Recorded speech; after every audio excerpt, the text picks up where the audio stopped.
women are crazy and ex-wives are crazier.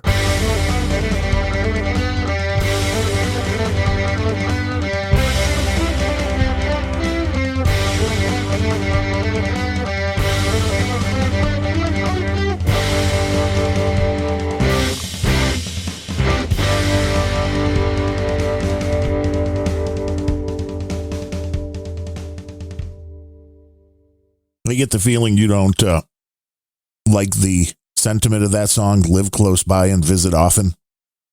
Is that what it was? Yeah. The Mavericks, the late, great Raul Malo.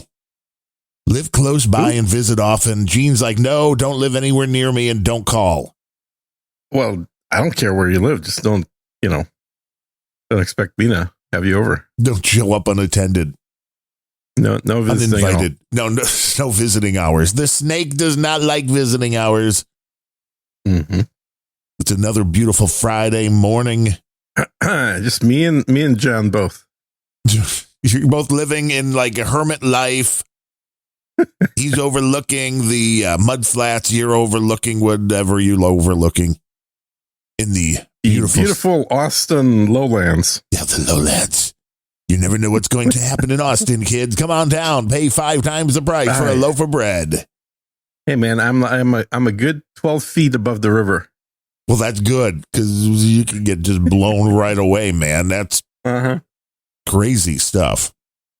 You want to live on higher ground. People know that higher ground is good ground.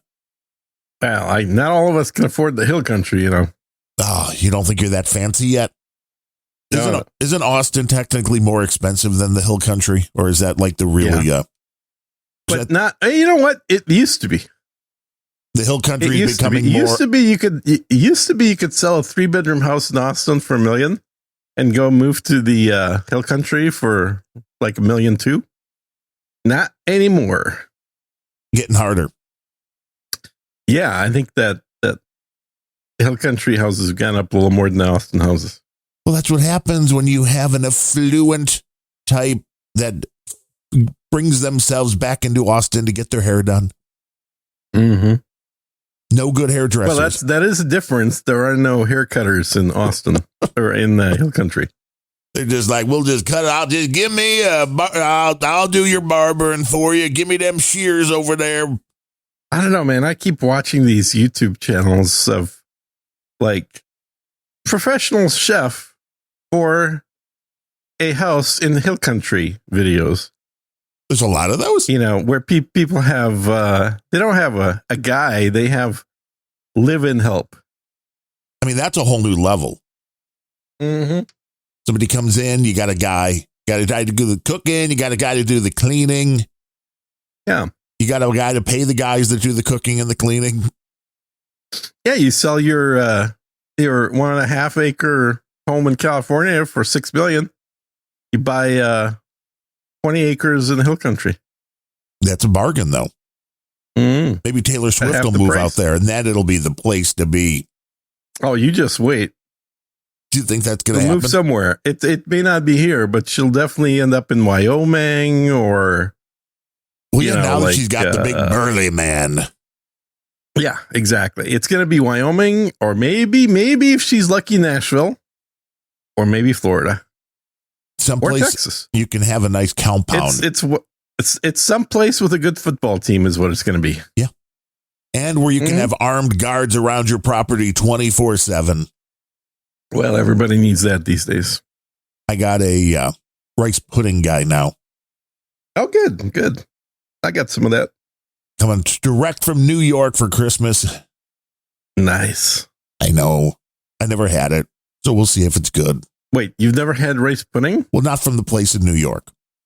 Oh, okay. From What's rice, special about the place in New York? Rice to riches. I guess my sister and my niece just went there, and they were like, it's you, New York City. New York City! And they thought it was fantastic. My brother-in-law had really enjoyed it, and he first heard about it. I hope your birthday's not during Ramadan. He's no. New York will shut down for the month. And I guess he heard about it from Glenn Beck. So if Glenn Beck says it's good food, I mean, Glenn knows food, He's eaten a meal or two. Yeah, he's gone through the pudgy phase every now and then. And I know this is from two pudgy guys, Glenn. We love you. It's like never trust a skinny guy doing food reviews. Or a skinny guy as a sitting in front of a microphone. Because how are you working that all off? You're sitting in front of a microphone. Yeah, Ben. Dude named Ben. Never Ben. He's trust the skinny guy. He's like, I'm in O'Hare, man. What's with all this snow? I'm like, it's Chicago, dude. I know, it was not funny. And it's all melted now, which my mom's got some water coming. You know why he's there too, right? He said he was just doing a layover. Gotta get the miles, man. Gotta finish out the year strong. Oh, is that it? You gotta pop yourself through or the O'Hare Airport. He's like 1,200 miles shy of 100,000. He's got to get over that. Get over that before the end of the year. If he flies that, he gets some extra bonus miles. I've been there. My wildest flight, that was a mile run. And you know what a mile run is for those of us. You're just looking for miles. I don't care where I'm going. I just want the miles. So I did a flight. So I finished up my job on Friday working on a client in New York. So I took a flight out of Newark to Minneapolis to Houston to Miami because I was spending the weekend in Miami. Did a little bit of a dog leg, you could say. Yeah. A little bit of a slice just right into the rough. Added a few thousand miles to that run. You're like, I'm going to get so many bonus miles, it's going to be crazy. I know. It's so funny when you're young, like you're all worried about, I want my status. I gotta have my 1K status. Gotta have my Marriott lifetime platinum status. Of course, I still have that because it's lifetime, which is great. I love lifetime stuff. Never got lifetime airplane status because I switched airlines and therefore I did like 700,000 miles in one airline and 650,000 miles on a different airline. So I never hit my million miler status. If you could have only combined those. I know. But I've got friends that have done 2 million miles already by this stage in life. So I don't think I'm going to hit 1 million on this airline, given how infrequently I travel post-COVID. It's like almost never. Because traveling sucks via air. I mean, I know you're the first class snob guy. I get it. Yeah. You're like, there's people go. There's actually people back there. What are they doing? No, it's steerage, man. There's no people. It's just cattle. They're just laying on top of each other. There's no seats even back there. Yeah, they give them 11 inches of foot room. Gene's sitting there getting his Perrier, and the guys in back are getting I don't know how people water. Fly without massaging seats. Honestly, I just like it's a weird thing. It's the only way, because if you're not getting that, your flight is no fun. Well, and that's the thing. It's like I got status to avoid flying in coach, and then I just eventually started putting in my contracts with clients that I only fly first. And then like, it doesn't matter what your status far is. I'm away. just buying the damn ticket anyway. Gene's like picking a client who pays very little but is across the country. He's like, oh, but they'll pay for my airfare. Mm-hmm. Oh, that's cool. Yeah. Yeah. Yeah, that covers a good chunk. Well, I've seen some of these guys do video. It's amazing what kind of things people have as their niche on their YouTube channels. And I'm surprised you're not first class guy. No. There's so many first class guys. Dude, you watch some of these videos, you got guys that have over 1 million subscribers whose job is basically to fly international first class and record a video. I mean, so many people want to see that experience that they will never have because, so back when I used to fly more, an international business, like international business class ticket, you're looking usually at about 1,500 to 3,000, depending on if there's a sale. Yes, and business class, not fully first class, not all of the amenities, but your seat was slightly larger. Oh, you're horizontal though. I mean, it's not like you're not in a cabin with 6 other people, but you're you're still flying horizontally and you're sleeping most of that time, and then you're eating decent food when you're not. But today, the business class, if you want to fly business to Europe, probably a minimum of $4,000. If you want to fly business to Asia, it's probably a minimum of $6,000. Australia is a $10,000 business class, and first class is more than that. So these are expensive. Well, speak of the devil, Ben flies international business. He's an international businessman. Sure, he is. He is, yeah, business, because the CIA gets a good discount. Yes. So when you got somebody paying for your seat that doesn't pay those crazy prices, and they pay much more reasonable rates because quantity discount, it's certainly a good company to work for. But if you're if you're just a regular guy like me, you're not going to fly not business, but you got to pay for it yourself, and that's a lot less fun. It is. And I tell you, every time I fly up to see my dad up in Seattle there, he gives me shit for flying first class. And it's like, Dad, look at me. You think I fit in a regular class seat? Just forget about everything else, right? Do you really want me to be sitting next to some other person? That poor other person, for 4 hours? No, poor person. Exactly. No, not a good thing. So I'm doing the whole world a favor flying first. And what is the most luxurious airline at this point? Is it like the United Arab Emirates? Yeah, it's all those Middle Eastern ones. I think United Arab Emirates, and then what's the other one out there? The Saudi Arabian one, or not Saudi, the Qatari one. Qatar Air. Isn't there just remember, a Qatar? There's like 2 or 3 airlines now, I think 3, that all have very luxurious flights. I know they were the first ones on their A380s, which I believe have stopped being manufactured at this point. But on their A380s, they had a shower for the upstairs folks. Yes, I saw that on one of those videos. Mm-hmm. Yeah. And that was literally little private rooms. Right. When you say it's a shower, it's not like a shower on an Amtrak train that you could barely fit in. Right. There were like 2 areas up there with showers that had like bathroom areas that were like 5 times the size of the bathrooms in my home. Mm-hmm. Yeah. You're like, how do you fit this on a plane? Yeah. Well, very easily, because there's a lot fewer people on the plane. That's true. See, Brooklyn says Singapore Air is also good. Mm-hmm. The Asian folks know how to fly. That's considered one of the great ones. My favorite airline when I was flying a lot was Cathay Pacific. Cathay had excellent service. Which had the hottest flight attendants. Very hot flight attendants, yes.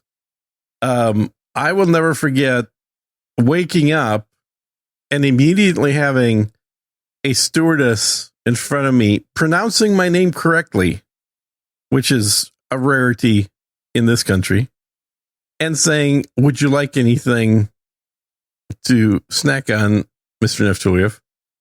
And I missed, because I slept through their, hanging out menus or doing whatever they did, telling people what the food is. And I just kind of said, "Well, I'd love to have a lox and bagel." And she says, "Very good, sir." And comes back with a lox and bagel.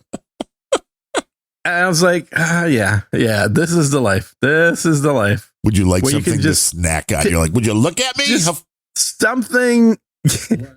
Yeah, something where you're going to be, just not picking off a menu, but actually just getting. And it's funny because totally randomly, I just watched a video of one of the YouTube chefs that flies, I guess he's a chef, a guy who flies around eating international food. And his video that I happened to catch was in the Cathay Pacific kitchen as they're preparing their meals on board. Not on board. No. This is the actual kitchen that preps all the airplane food. Okay, to get it ready to be put onto the airline. All the meals are cooked within 12 hours of the flights they're going to be on, which is amazing because you don't think of airplane food as fresh food. Well, no, but they have full bathrooms. Maybe they could have full kitchens, but that might have a different issue. But they make like 80,000 omelets a day. I mean, it's just crazy numbers. Maybe it's 8,000, but whatever it is, it's a lot. It basically, think about it. They make an omelet for every flight for every person on the airline. And they, they're actual prepared meals. They're not like the stuff you get. And the stuff that I don't want to denigrate people food. in the U.S. in the U.S. that do airline food, but everybody knows when you say airplane food, you know what they mean. Yeah, it's barely a frozen meal. Yeah. And that goes just as much for the food you get in first class. And I'd like to say the frozen meal, not like the high-end frozen meals you can get from, and there are companies that will provide these things for you. We're talking like the $1.49 on sale at your local Piggly Wiggly frozen shit on a shingle. But maybe that's the different. Like in first class, they are like the frozen nice meals that you would get at, we bring you up to Stouffer's quality or something. It's still a frozen meal. Yeah. It doesn't compare. And I will say that was one of the hardest things hit by the response that the U.S. had to 9/11. Because I was flying first before 9/11, and first class, even for an in-country flight, like flying, New York to Minneapolis back then, my meal service was 3 courses and with real ceramic plates and real silverware, including a knife for cutting the steak. And it was still not a steak you would get at a restaurant, but they tried. Yes. Like the drinks were in real full size nice glasses. And at 9/11 everything just went to shit. Everything turned into plastic plates and plastic forks and no knives, and it was just picnic food all of a sudden. And it was very convenient how, much like with COVID, a lot of places took the opportunity to jack up prices and reduce quality. The same exact thing happened 20 years earlier with 9/11 for the travel industry, at least. Yeah, they stack on and it keeps getting worse. Yeah. So a typical flight back in I was going to say 20, in 1997, 1998, was the airplanes never ran over 3/4 capacity. Very often I was in the flight with about 25 other people on, a 737. Yeah, it was not uncommon. A plane that could hold 180. Yes. And very often there was about 25 people. Nobody ever worried about which row they get to sit, because whatever row they were in, they usually had the whole row to themselves. Right. Nobody worried about being bumped from the plane because it was full. Nobody worried about being bumped. Nobody worried about not having room to put away our guns and knives. Your luggage. Right. Those two. Oh, yeah. Yeah. And everybody had knives in them. There wasn't a flight that I didn't have a knife on me. I had a pocket knife. Why wouldn't I have a pocket knife like everybody else? Right. They're very useful. Yeah. They're useful for a lot of things. What if you're, need to cut a shoelace or something? You got to have a pocket knife. It's very dangerous for you to have one of those on board an airplane where people might go crazy. It was just ridiculous. And the fact that there weren't people on those flights with enough weapons to take out the terrorists was shocking. Because I was like, every person I know that flies always flies with a knife at bare minimum. Right. Like, what the hell, guys? What were you thinking was going to happen? And we know what people were thinking. Everybody was thinking that prior to that incident, every terrorist hostage flight, except for one, had the goal of extortion. Right, money. They were going to, no, not necessarily money. Sometimes it was releasing people from prison, because terrorists like to release other terrorists. But it was rarely with the intent of actually killing everybody on board. So nobody really was worried about, well, look, we just got to stay calm. We'll land, they'll get what they want, and we'll get off the plane and it'll be good. Nobody thought no reason to be a hero. No. Yeah. And I mean, I would have been not for anybody else, but just for myself at that point in time. If I would have been on one of those flights, that's for sure. Because I don't trust people more than others. So my trust factor with anyone trying to take over the plane is we're going to end up dead. So what can I do to change that condition? Right. Or maybe I can kill somebody before we wind up dead. Yeah. Yeah, exactly. So either I'll kill somebody before we wind up dead, or I'll kill somebody and we won't save and we won't end up dead. But either way, I'm not going to go to jail for killing somebody. People don't understand. People now are like, wait, airplanes used to have non-reinforced doors going into the cockpits?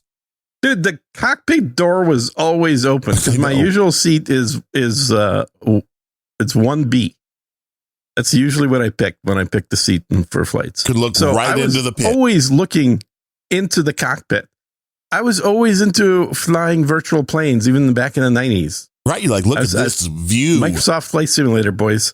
And I would, I'd be that nerdy dude that would be talking to the pilots because the pilots used to just chill, right? They come out, have a cigarette, chat with the folks, It was a different time for sure.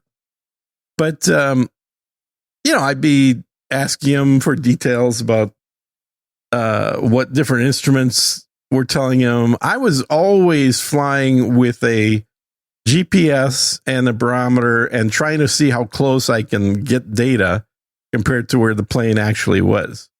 In fact, on a couple of flights, at one flight in Asia, I remember we were taking off from Hong Kong, and I told the guy sitting next to me that I think we've turned around because I was monitoring on my own GPS and I was watching the plane change direction. And he's like, what do you mean? And about 15 minutes later, they made an announcement saying, folks, we've detected an abnormality in our landing gear oil pressure. We're going to go back and land and switch planes for you. And they didn't tell us that for a good 15 minutes after turning around. They got a lot to do, man. A lot of checklists, a lot of things to do. Of course, now all that shit is literally in my watch, but back in the day, those were separate instruments that I carried. And they're forced to do more transparency as the airlines. People are demanding it. But now I'm actually listening to ATC while we're flying. Got to hear what's going on. I don't trust. They got a door locked. I don't trust guys with locked doors. It's like, what if the two pilots become incapacitated? Yeah, could happen. Then how am I getting into the cockpit to fly this sumbitch? Well, I'll figure it out. I'll tell you what. I have a screwdriver bit that they use for those doors that is part of my bracelet. Now you're on a list. It's totally legal. Now you'll check. Now you're totally, if you weren't on a list before, you are now. Well, Ben put you on the list years ago. Yeah, exactly. How do you think I met him? Right. Ben, let me tell you about the list you're on. yeah, exactly. How did I wind up on that list? Hey, let's do a show, Ben. It'll be fun. Now watch, he'll be listening to this episode because he has to, right? He's actually required to listen to everything I do. Yeah, if he's your handler, he has to, yeah. He'll be saying, I can't believe you're talking about me being in the CIA. Oh, you shouldn't be doing that. Did he talk like that guy from South Park? That's his literal voice. What you saying from the CIA? What are you doing? What are you telling them? Do not tell them about my secrets. Why did you become Indian? I don't know. I thought that was Ben's cover. To be an Indian. Yes. No one's actually seen Ben, so we don't know.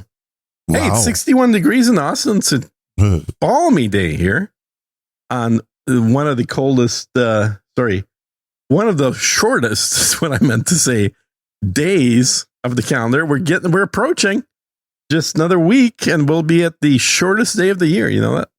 Yeah. That was my grandmother's birthday, the day that the winter solstice. Yeah. Yeah. The good pagan holiday. I mean, Christmas. And, it's a time of wrapping up the year and starting to look forward to longer days. And once again, moving closer to midsummer, summer solstice, than moving away from it. The forecast for tomorrow, a high of 13 and a low of -5. Oh, and here I thought you were going to give the forecast in Celsius. No, 13 Fahrenheit. Okay. Yes. And then on Sunday, 11 for a high, 0 for a low.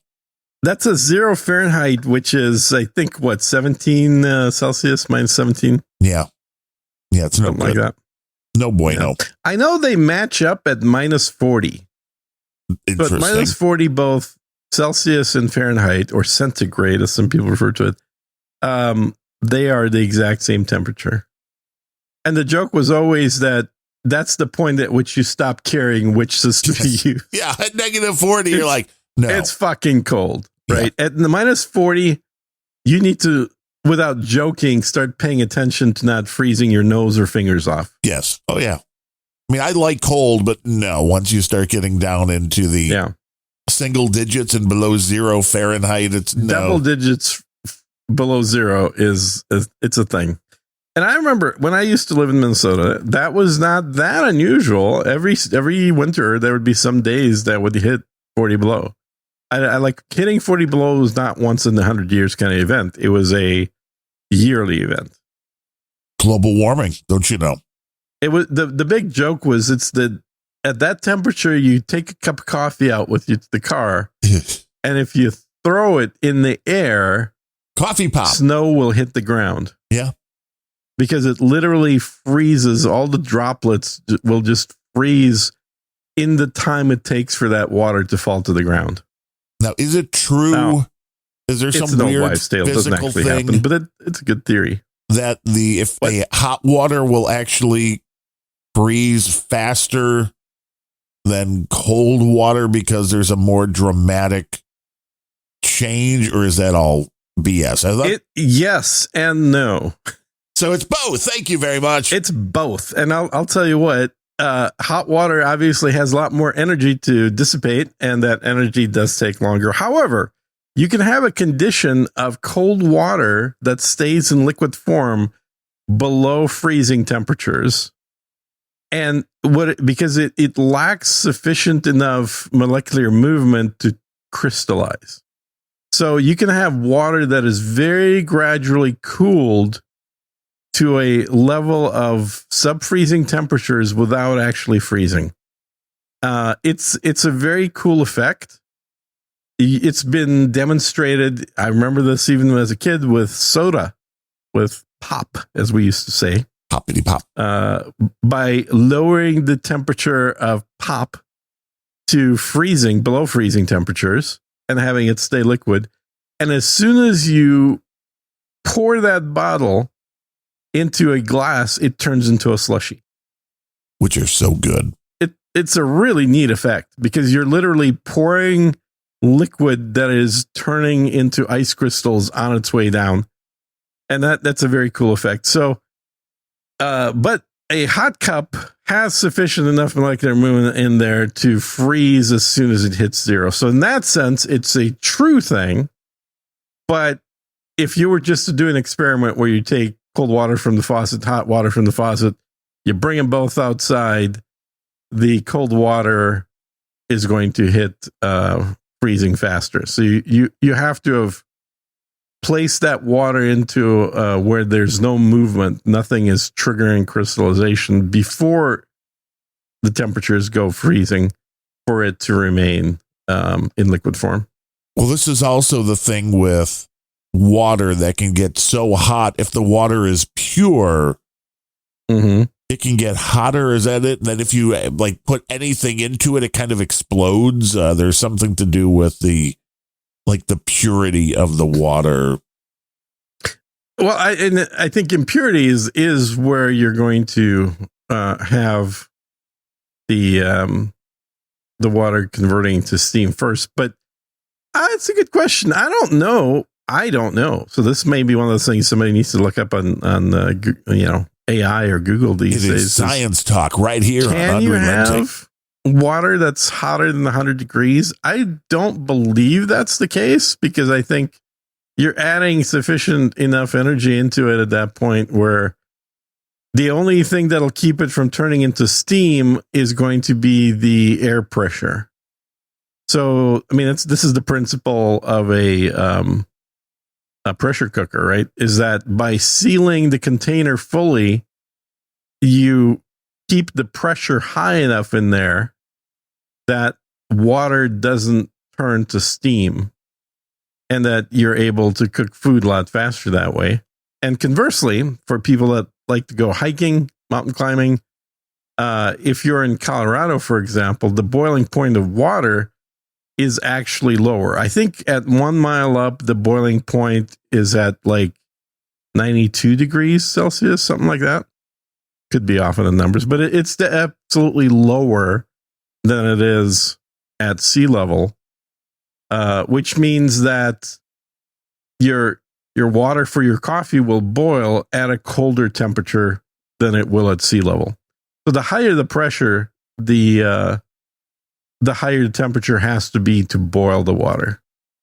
Chemistry was not my strong suit in school, so I'm like, no, I was barely remembering things. Everything just kind of glazes over when you're like, oh, we can do that. I always know that there was something about like distilled water and boiling it, like to be really careful, because it'll be like, until there's like, if an impurity hits it, then it kind of goes crazy. Well, the impurities are going to be boiled away at lower temperatures. But if the water doesn't have any impurities and you boil it, it's going to boil at 100 degrees. It's like boom, but a boom, boom, boom. I mean, one thing I have done is certainly plenty of distillations, and your well, that's because all you drink is distilled water. That is true. I have consumed only distilled water for now, pushing 25 years. But how do you get your impurities? It's amazing. I haven't lost weight, but I'm pumped. well, now we know it's not that the chemical, drinking nothing but distilled water, otherwise known as vodka. Oh, well, that's very distilled. That's Russian distilled water. That's all it is. Yeah. You're like, it's clear. The water of life. Akavit. Just like running back in the day. I remember we tried that with the Brita. Running. Oh, I remember that. Well, that too. The Brita filters, back in the day. where you could run the cheap vodka through the Brita filters, and it kind of took some of the impurities out. Yeah. I remember Mythbusters doing a test like that where they took a variety of vodkas, price-wise, and ran all of them through like 14 carbon filters. Like a crazy amount of carbon filters. And then compared to see how they compared to each other and how they compared to the non-filtered versions. And that was absolutely one of the big, not particularly surprising findings, was that more expensive vodka tended to taste exactly the same, whereas cheap vodka tended to taste differently after being run through a bunch of filters. Because it was actually removing some of the garbage. Yeah, because there was more junk in it. Because that's honestly, back in, I don't know if they still do this, back in the day, the more expensive, higher quality vodkas used to actually list on the bottle the number of distillations that it ran through. And a distillation is kind of like filtering it, just done a different way. And so if you have something that was distilled 7 times, that your odds are that a lot more impurities have been removed compared to something that was distilled once. And of course, in most other drinks, the impurities is what actually makes that type of alcohol taste like it does. And for things that have a high alcohol content, like, rye whiskey, for example, or I mean, you name any other type of drink other than vodka, and you actually want to add in more impurities to create that particular flavor profile. Well, right. Well, how do you think bourbon gets their flavors? They go into a big barrel that was used for port. Yeah, there's a wide variety, but it's either just straight out of the wood they want the impurities, or they want the impurities of the wood plus whatever was stored from, like you said, different, port, different wines, sherry. I've seen, sherry cask. Yeah. Which is then they're like, we can charge more for this. I get it. Oh, it tastes better. Of course you can. Yeah. We had a little color profile, a little flavor profile. Yeah. And then you have the cheap way of doing that, which would be schnapps. We just put a few drops. You don't bother using a barrel to add the impurities. You just add them in. Right. You just take your flavor and you put them in, and boom. I used to love drinking Irish whiskey. Yeah. There's some good Irish whiskey. I was more partial to stuff from Scotland. From Scotland. I'm trying to remember the exact area. It was from, I think, the Isle of Man, in that area. I bet you would like to be on the Isle of Man. Yeah. Yes. It's full of sheep. Yes. That's how you separate that's why it's called the Isle of Man. That's how you separate the men from the sheep, with a crowbar in the Isle of Man. Oh, yeah. No, you're thinking of Afghanistan. Oh, okay. Sorry. That's a different place. Yeah. Mm-hmm. Anybody's listening from Afghanistan, that was Gene. Yes, our one listener. Yes, that's called a joke. The one guy in Afghanistan's like, that was not very funny. Yeah. As he separates himself from a sheep. Right. It's like, yeah. It happens. 13 degrees and 11 degrees. That'll be fun. Yeah. Fun times, man. Fun times. Perfect. So what have you been up to? Leave the house over last week, getting ready for the big Christmas. Oh man. Too much sale. Too much stuff. Again, ordering rice pudding, but that was because my mom finally decided to order the rice pudding. Yeah. And of course, I helped my parents with. You seriously never had rice pudding? Well, not the one from the place in New York. I've had rice pudding before. Okay. All right. I mean, it's not a regular thing. It's congealed rice, which is go right along with your Irish heritage. Which it's like, I've never been a big fan of it, but maybe this stuff will be delicious. And a lot of things I need to kind of, at some point you need to circle back, and things that you don't remember liking. Yeah. You may like now in our advanced age, where it's like things like, that could be your taste buds do tend to get worse as you age. They die off. So different things are good. Yeah, well, things that may have seemed too intense or too hot or too anything when you were a kid may seem more bland now. That's why I like more hot sauce. Give me spicier. But you just want to be around the house. If you're going to have some real spicy food, then you don't want to. You don't want to be having that in a restaurant. I was watching anymore. Last night because I'm an idiot, and I was scrolling through videos of on YouTube, no doubt. Food truck in I think it's in the UK, although it could be in Ireland. But I believe it was in the UK because most of the customers were Pakistani. But it was a food truck that had basically baked potatoes.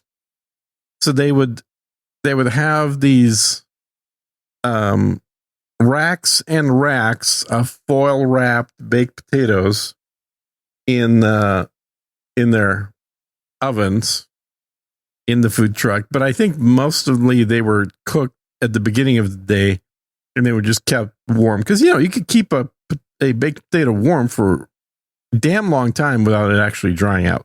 Yeah, because especially if it's wrapped. Yeah, it's in the foil. That's good.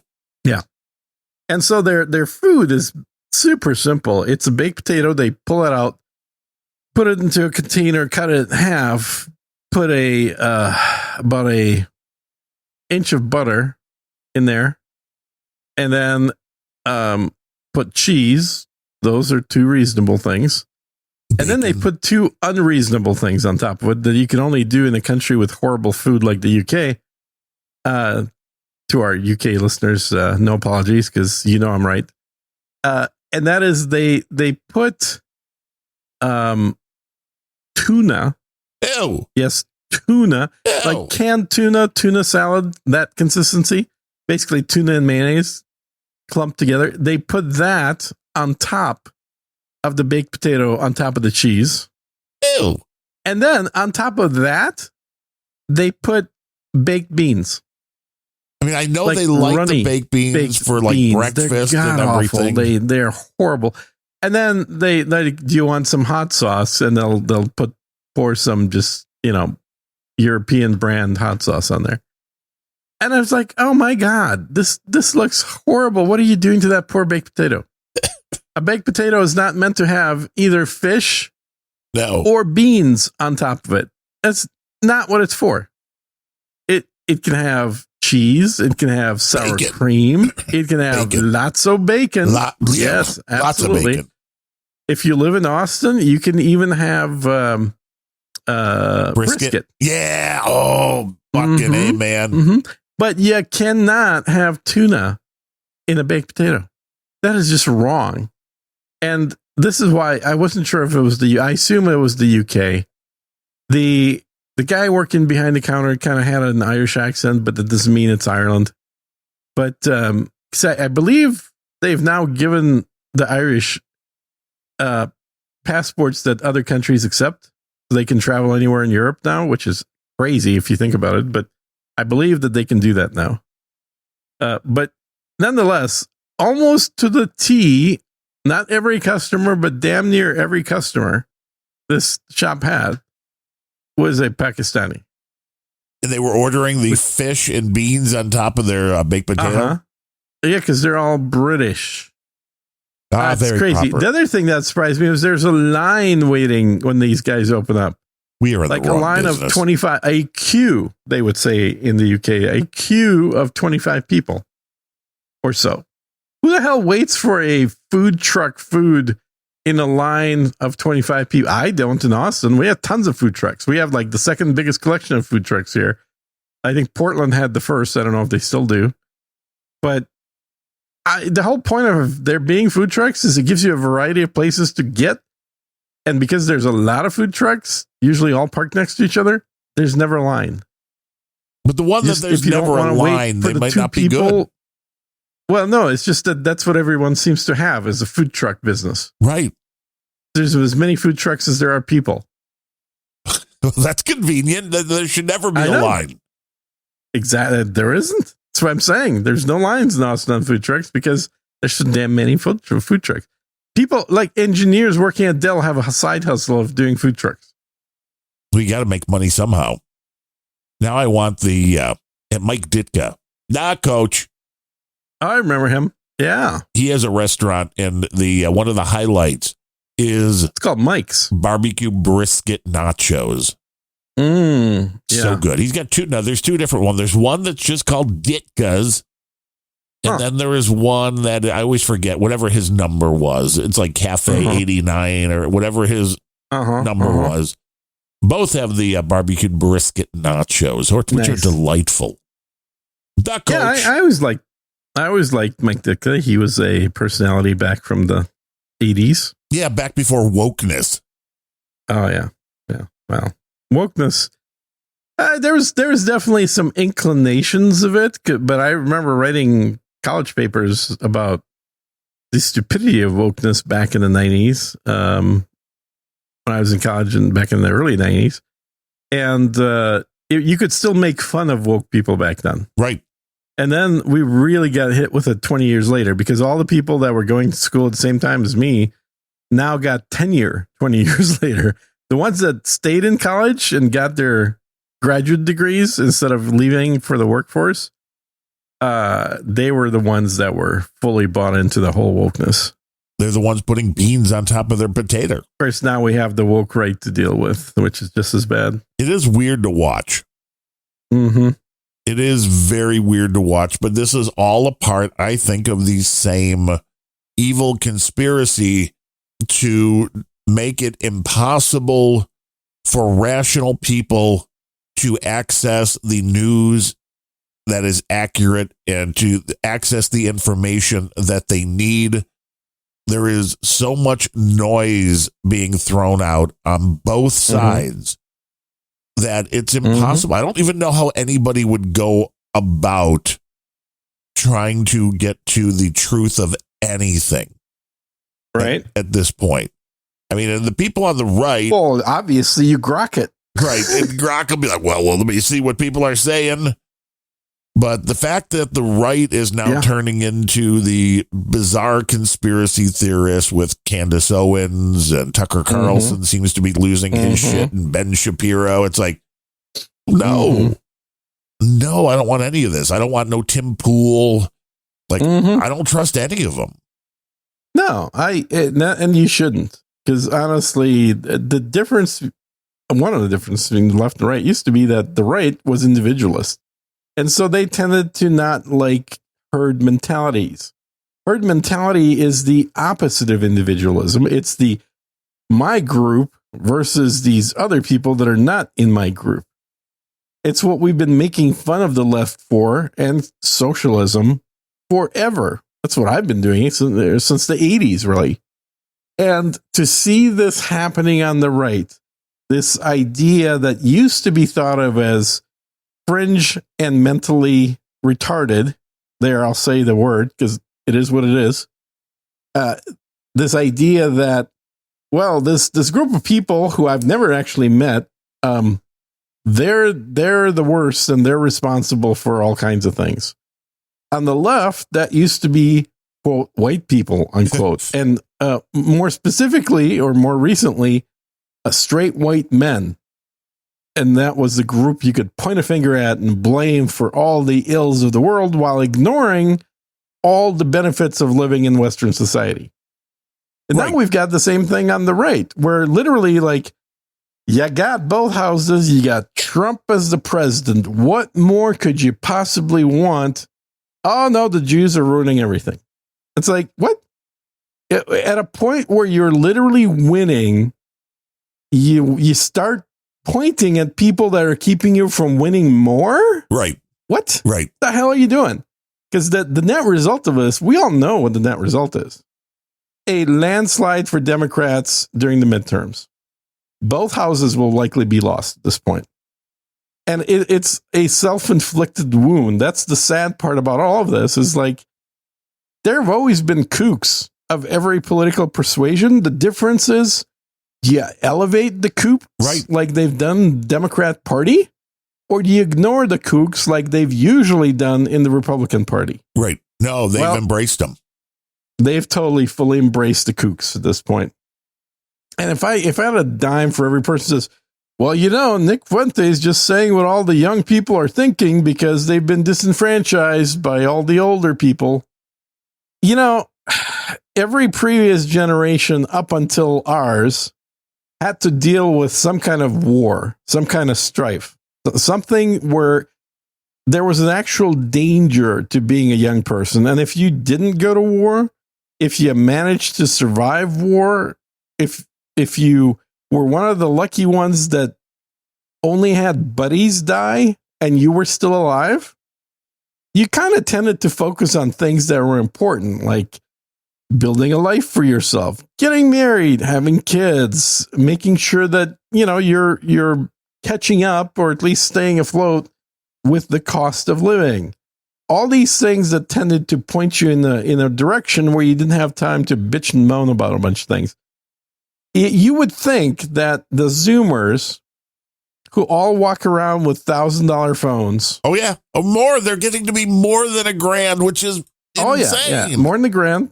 Absolutely. The Zoomers that are both working at and drinking nonstop Starbucks for $10 a cup of coffee. Those Zoomers think they have it rougher than any previous generation because the cost of housing is high and they're making $25 an hour.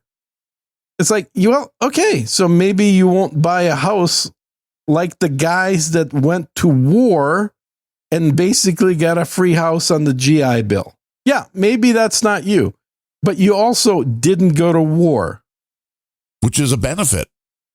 I'd say they don't have a bunch of friends that died during a war because we haven't had a war where a bunch of people have died. The last time we had mass casualties was during Bush. Well, these kids see the social media wars as being. That's the same thing, man. Right. War is war, even if it's social media. Like, no, it's not. It is. I hate to say it because Tim Pool rags on this all the time, and he does the old, bad times create strong men create good times create weak men create wars. That's kind of the direction we're heading. Is the reset for all this is a major event in the world that brings America to have to send its young men off to war. That's where this is going to end up, because we've got too many young men and women that think that they actually have it rough right now, and they don't realize just how good they have it.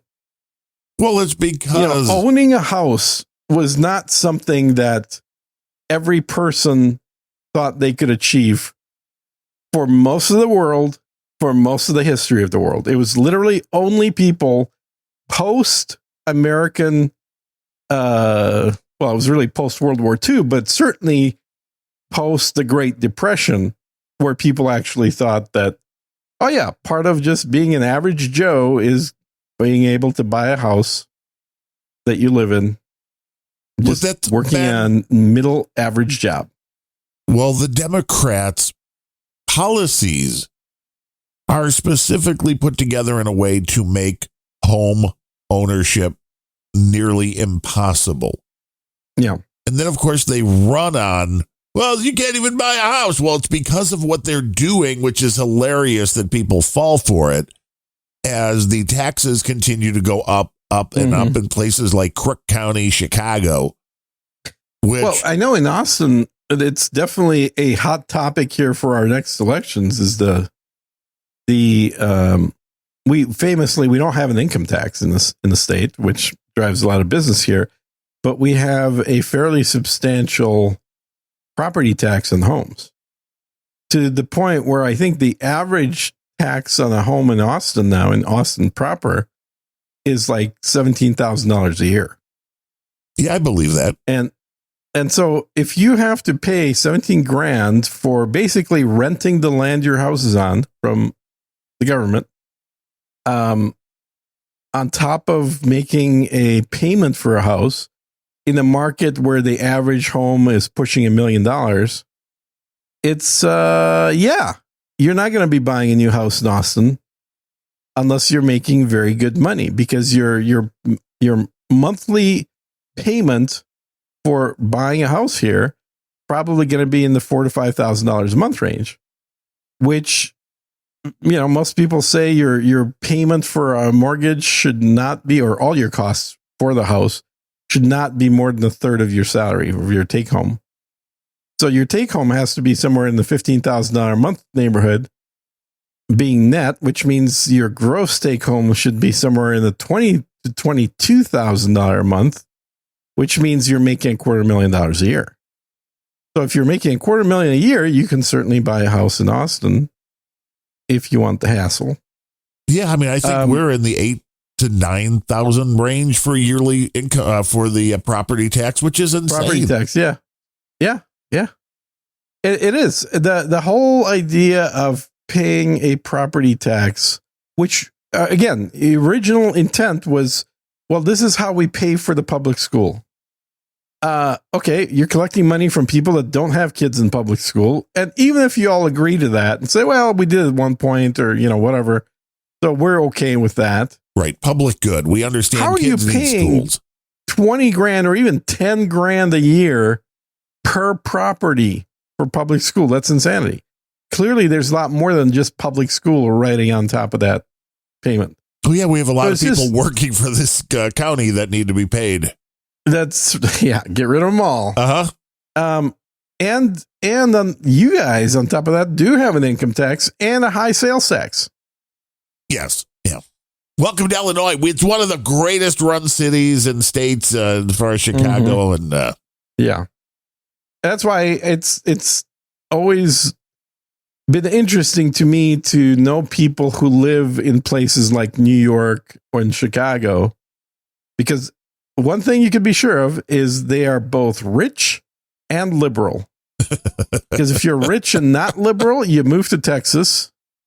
If you're liberal but poor, you can't afford to live in any of these cities, neither New York or Chicago. Well, that's it. That's exactly the plan, which is it's hilarious. But this is the concept, is to do the walking city, which is people don't need cars. They should be able to access everything they need by walking. And then you realize, what that means, which is everybody should live in a very populated city. And it's like, screw that. But you can't afford to own land. They canceled the 100-mile city or whatever it used to be called in Saudi Arabia. Well, good. You know what I'm talking about, right? Well, weren't they building like something in the middle of nowhere? Yeah, it basically crossed half the country over to the Red Sea. I believe that's where it went. I don't remember off the top of my head. Or maybe it went all the way to the Mediterranean there. I don't know. But I guess, Saudi Arabia doesn't touch the Mediterranean, but it went somewhere from water to the middle of the country. And it was like the city that was a mile wide by 100 miles long. And it was super futuristic. And it was basically, fully enclosed kind of thing. It looked like something out of a sci-fi dystopian movie in the commercial for what it's supposed to be like. Meanwhile, everybody's like barely surviving on the inside kind of thing in the sci-fi. But it's interesting because there's a... Well, everybody if they could have pulled it off, it would have been cool, but clearly they decided not to waste the money on it. Well, they realized that the concept is no good. Yeah. Yeah. And I got to look it up because I can't remember the name of it. To where we're going to send Gene to live. Mile Wide City was called... The Mile Wide City. Yeah, is 100 miles long. The Line. That's right. It was called The Line. Welcome to the line. Designed, stretched approximately 100 miles long and 200 meters wide. No, 200 meters. Yeah, 200 meters wide. So about 650 feet wide. That's 2 football fields for you in American measurements. Who watches football? What? Who watches football?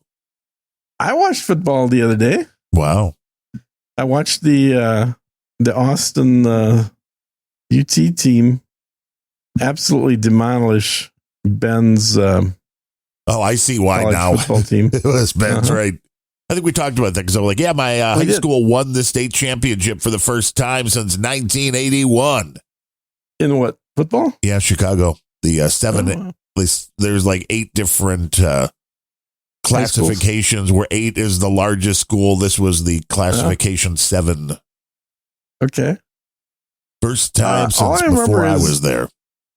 I don't think, we may have done okay in football. I don't remember because I didn't really go to the games in high school. But I know we were state hockey champions quite often. Oh, well, you were more of an ice bunny, right? I get you. Yeah. Mm-hmm. Gene was the goalie. Yeah. They're like, it's better. So Actually, I never played goalie. Really? See, I thought that would be like your premier. You get to see everything going on. You get to boss people around when they come towards the crease. Don't have to move a whole lot, right? You would think that. Mm-hmm. And you'd also think like the bigger the goalie, the more shit he's going to block because he's big. Uh-huh. No, I was usually playing defense, but not a goalie. You were the goon, the enforcer. You get a lot of penalty minutes. Yeah. A lot of slashing and cracking. It's funny to say, but the reason I stopped playing hockey was my mom wouldn't let me keep going because I came home with too many bloody noses. Right. You're bleeding too much, Gene. Yeah.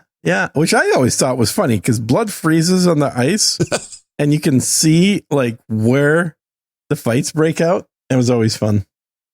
Have you caught up on Landman? I think so. It's I think the last show was Sunday, right? Yes. After yeah, I should be fully up too. So, okay, the actress that plays his wife or ex-wife. First of all, Ellie Larder. amazingly good skin for a woman her age. Which is like, what, mid-40s, is she? Yeah. She's like 20 years younger than Billy Bob. But still, amazingly good skin. Like she, Demi Moore, not so good, but she's also 60. Well, I thought she's older. Isn't she even older than 60? She's 60. Yeah, she's 60. Okay, I was thinking she was older. 60 is questionable. But I will that's say only she doesn't older. have the the loose skin, because obviously she's very rich and has had plenty of plastic surgery. But I will have to give her a compliment on what shape she's in, because even though she does look her age, she is skinny, but not like bones and skin skinny. Like she's clearly still doing exercises and yoga and shit every day. So props on her for staying in good shape. But the daughter, we shouldn't even talk about. Demi is 63 now. Okay, so I'm off by 3. But the daughter, it's just it's wrong on every level, every scene. You're like, wow, this is what TV and movies like all the National Lampoon and stuff used to be filled with. Now I remember. Yeah. Now I remember entertainment, my friends. No, every time she's talking to Billy Bob, she's like, "Daddy." I'm like, "Oh God." And you could tell too, Billy Bob is not super comfortable with being handsy with his daughter. No, and he's playing that role perfectly. He is very good. Demi Moore, to be fair, is also a very good actress. Like she's put in her time in acting.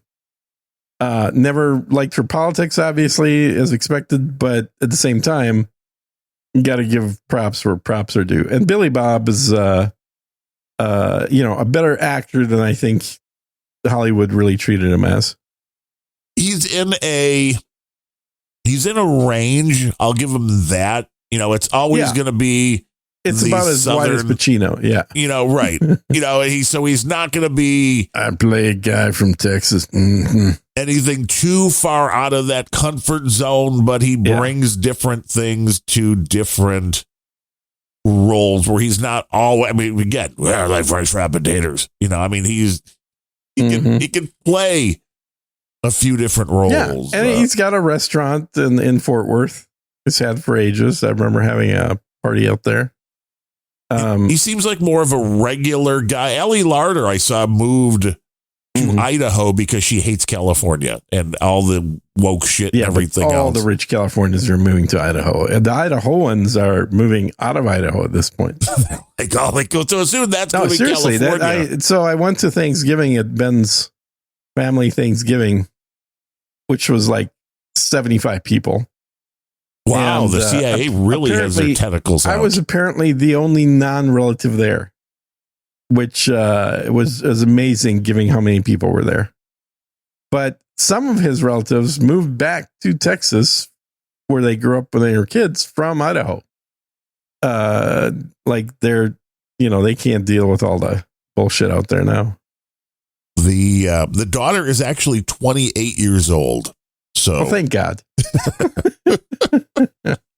Like finally casting, we understand. But she plays a college freshman pretty well.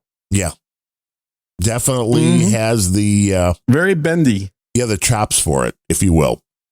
I want to know if she's the one that's like constantly back flipping in the yard, or if that's a stunt double. Yeah. I think it's her because they've had some close-ups of her face while she's doing that. Yeah, and I can see Ellie Larder. If she was going to have a daughter, that could go along with that. And Billy Bob, I just love the dryness of Billy Bob, especially the reaction's like, "Here we go." Yes, we heard. Like it's going to happen. It slightly feels jumping of the shark at this point with the new character that owns part of the. The drug dealer. Which character? His dad? No, the drug dealer. The Spanish guy. Yeah. It's like that's Garcia. Right. Yeah. It seems like, all of a sudden Demi Moore, she's going to take money from him. And you're like, well, this jumps into it. Yeah, totally. And the other oddity is, in this show, this is the problem, having 10 episode seasons that are separated by a year. Mm-hmm. Yeah. Because I saw an article that was like, a lot of people hate this character in Landman. And it's the girlfriend of Billy Bob's son. Oh, yeah. I hate her too. Everybody seems to. And the one question that popped up. Horrible character. Yes. Yeah. The one question that popped up, and I'm like, actually, I hate his son just as much. So I mean, equal opportunity hater. Right. For both of them. The character with son just is so unbelievable. That to me just feels like a gay actor. It does not feel like a youngster in Texas at all. Now, the oddity was the question that I saw, I think it was in a Reddit thread, of course. So sometimes Reddit has it right. Oh, God. Here we go. They're like, why was the girlfriend? Actually. Right. Why was the, Hispanic girlfriend forced to go work at the seedy bar when last season she got $1 million payout? Exactly. I'm like, dude, I totally forgot she got $1 million payout. Uh-huh. Like she was already rich and then he gets $1 million a day payout. Right. And she's like, oh, I can't deal with this wealth. Right. I'm going to be a single mom working at a dive bar, getting guys that are handsy to deal with. Uh-huh. Even though you've got $1 million and all of a sudden you got a boyfriend that's going to be rich, allegedly, I'm going to keep living in my trailer home. Uh-huh. Mm-hmm. I don't want to change. I want to be the same. The only part of it that I guess could be believable is chicks are nuts. So I'll give her that. Somebody pointed out. That's the part that I'm really enjoying from Billy Bob's ex-wife character. Oh, yeah. Ellie Larder's great. She's fucking crazy. She's insane. She's a total psycho bitch. She goes from smiling and cooking him breakfast to throwing dishes at the wall, and it's his fault. Oh, he knows it's his fault. Run, Forrest, run. This has how did you forget the first reason you got divorced, dude? You should not forget that. Women are crazy and ex-wives are crazier. So, yeah, look, nothing wrong with hooking up with an ex-wife just to prove that you still can. But you don't marry her. You don't live with her. You don't bring her back into your household. Oh, my God, that's insanity. For those of you not watching, there is a scene with at the old folks' home when some inspectors come in with Billy Bob's wife. That is, that might have been the scene of the year so far. And there's a lot of scenes that are very good in that. I agree. Like both her and the daughter character are a little too playing the Texas wife stereotype or the Texas girl stereotype a little bit too much. Well, and somebody pointed out that Taylor Sheridan just doesn't know how to write women. And I'm wondering if there is a little bit. I don't know who that is. He's the guy that's behind this show. He's also the guy that was behind Yellowstone and all of the prequels. Oh, I like Yellowstone. What's wrong with all the Yellowstone women? I haven't watched Yellowstone yet. I've watched the 2 prequels. Oh. But Yellowstone's on the list, so that's one that I've got to watch. No, I watched the prequels were good too. I love Helen Mirren. Helen Mirren as the badass. Well, she's a real actress too. Oh yeah, true.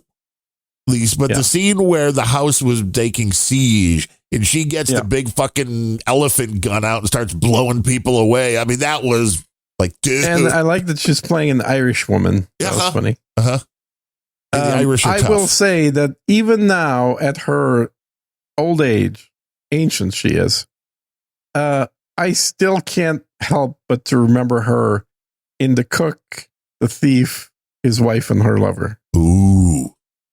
Is that the first time? Remember her in that? I don't, but is it like the first time you remember seeing her in a film naked? Yes. Oh, well, there's that. Yeah. I mean, she was already probably in her 40s, early 40s in that movie. And for you, that's woo. Yeah. But it was a very artsy movie that a lot of people didn't watch. Had lots of singing, beautiful songs in it, like classical music, beautiful, and incredible lighting. Like, it was basically a movie done as a theater production, but it's a story of the wife of a mobster who ends up having sex and cheating on her husband with a random guy in a restaurant. Oh, that's bad luck And for the that setting, guy. and yeah, right? Because you know how this is going to end. Yes. These things always end the same way. But the movie basically takes place at a lavish restaurant setting, and it's in my list of movies about food, or with food being a large portion of the movie scenery. If you haven't seen it, it's probably worth catching. Just keep in mind it's an art flick. It's the kind of movie that I saw playing at the art house. Well, yeah, it actually got an NC-17 rating. Yeah. Now I understand. Exactly. This was 89, so a young, like 18, 19-year-old Gene is like, oh, this is interesting. Well, and there was a lot of good movies that came out in that time frame, but art house movies tend to focus more on creating certain emotions in people watching the movie than necessarily sticking to believable or realistic events. So if you watch it with that in mind, I think it's very enjoyable. Yeah, opening weekend was my birthday, 1990, and it made $252,000. So yes, not exactly. No, it's not a big movie. It only grossed $8.5 million worldwide. There was a theater in Minneapolis called the Uptown something or other. I think we all just refer to it as the Uptown, but it was an art movie theater. It's a theater that I saw a lot of movies that were not big releases at. I saw Swingers there. I love that movie there. I saw this movie there. I saw Rocky Horror Picture Show there several times. I saw there's probably tons and tons of movies I could list. I really enjoyed going to watch movies that were not necessarily mainstream back in the day. Well, because they were still better. Well, because that was the only way to watch movies like that, was in a theater that was an art house theater and not a big movie Hollywood theater, which we had plenty of those as well. But I think they got smaller over time. That's the other thing that a lot of the millennials and the Zoomers don't understand. They don't appreciate these things. Back when you and I were kids, there were still not only drive-ins, which there were plenty of drive-ins. I remember watching Superman at a drive-in. I remember watching James Bond movies at a drive-in. I remember getting laid at a drive-in. Yeah, well, there you go. I did not. But drive-ins were a thing, and they were huge. They were giant. These days you look at that use of land and it's like, my God, you're not making any money on that thing. Why would you do it? But back then they attracted a lot of people regularly. And then, but the theaters that we did have were very large as well. And a lot of them ended up being chopped up to have more screens, which were smaller, which actually was beneficial for the theater owner, because they pay for movies by ticket sales.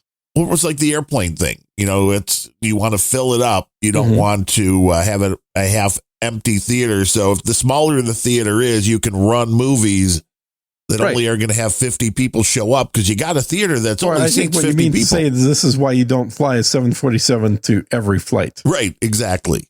Because some flights you don't need a 747 for. But I remember the theater that I watched Return of the Jedi in on May 25th, opening day when it came out. Well, of course, everybody remembers May 25th. Jedi would have been 83. No, Jedi was 86, I think. Was it? I It's thought it was definitely 80. later than 83. I thought it was 77. Was it 80? I thought they were like 3 years apart. 77, 81, and like 84 or 85. I think it was 84. I think it was 84. People are now yelling, nerds! Look it up. But either way, that theater, that was the last 1983. movie. Ha! You're kidding. Really? No, yeah. Wow. I thought it was in 84. But that was the last movie that played in that theater before they chopped the theater up into multiple screens. And so I remember just seeing it on a giant screen, what seemed like a giant screen. I mean, at this point, when I put on my goggles, my headset, I have a bigger screen floating in front of my face than that theater. But for its time, it seemed like a giant screen. You get more nits now. You get more detail. I can't believe that was 83, dude. I could have sworn it was later in the 80s, but I guess not. May 25th, you had right. Yeah. Wow. The Jedi. Yeah, May 25th, I had right. Yeah. And then there was never a Star Wars movie made after. No. And that's the way, essentially, that I look at it, is that was the last Star Wars movie. The three that followed were okay, but then... no, they were horrible. Jar Jar Binks, the animatronic crap. I thought he was funny. I thought Jar Jar was funny. But you're racist. I also did like the more edits that they made to these as the DVDs came out. And it's like, no. I mean, that's why I think it was interesting when they found one of the original prints and actually showed it somewhere recently. Like, let people see the movie the way it originally was. I remember back in the early 90s going to a James Bond movie series in a theater. And it was amazing watching these 1960s and early 70s James Bond movies with Sean Connery. And like, I think it was Goldfinger was one of them. And already by the early 90s, like I said, there were signs of wokeism, right? But watching those movies and hearing the language and watching James Bond slap girls on the ass and tell them, go get yourself a soda, real men are talking, and go buy yourself a dress. Like that. Yeah. It was like, yeah, exactly. It was so refreshing watching that in the movie theater with other people where everyone's just kind of looking around. It's like, is this okay? Should we be here? Should we not watch this now? Should this be censored? Like, is this? That's crazy. We're going to be taken down, man. Yeah. Opening weekend for Swingers was $74,118. I know, right? I was there on opening day. Wow, that was 1996. John Favreau's first real movie. Now it's grossed worldwide at least $4.5 million on their $200,000 budget. That movie was, in a large part, not solely, but to a large extent, responsible for the revival of the swing craze of the 90s. Oh, yeah. Big Bad Voodoo Daddy, baby. That was... Yeah. And a young Heather Graham. Oh, yeah. Oh, God. Young any fucking age Heather Graham.